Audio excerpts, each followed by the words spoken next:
Pipila ka mga barangay kapitan sa dakbayan sa Talisay mopantay og ordinansahon aron sa pag-regulate sa mga mamasada nga e-bike ang gamiton.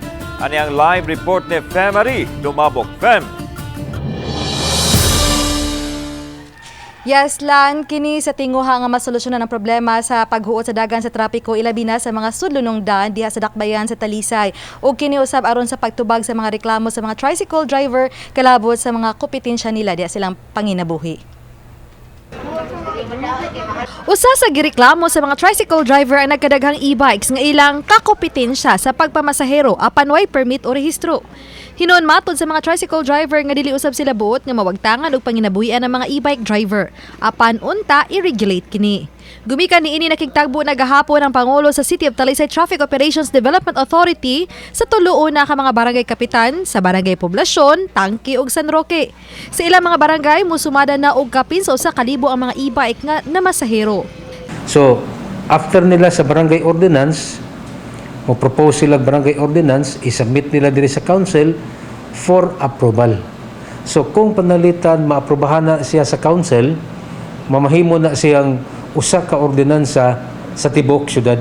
Sa ilang panagtigom, niuyon ang mga kapitan sa paghimog ordinansa. Si Poblasyon Kapitan Edward Alisna nitugan nga sa sunod simana, pakigtagbuan na niya ang mga konsihal alang sa pandayon nga ordinansa. Ada pamisalang information para maghimog ordinansa. Kaya nasa na ang e-bike, inisip ka na. Pagpunta na mo ang ordinansa, ito mag-public hearing. Mato di tumulak nga sa barangay San Roque, gisugdan na sa ilang LGU ang pag-regulate sa e-bikes kay nakatampo na kini sa paghuot sa dagan sa trapiko sa lugar. Samtang adunay labing daghang e-bike mao ang barangay Tangke nga mukapin sa 800. Gani matod ni Alisna nga moabot na sa ilang barangay ilang pagpamasahero. Ang kanang sa Roque, Tangke, Ganso, ang mga magtakong poblasyon kay mamasahero.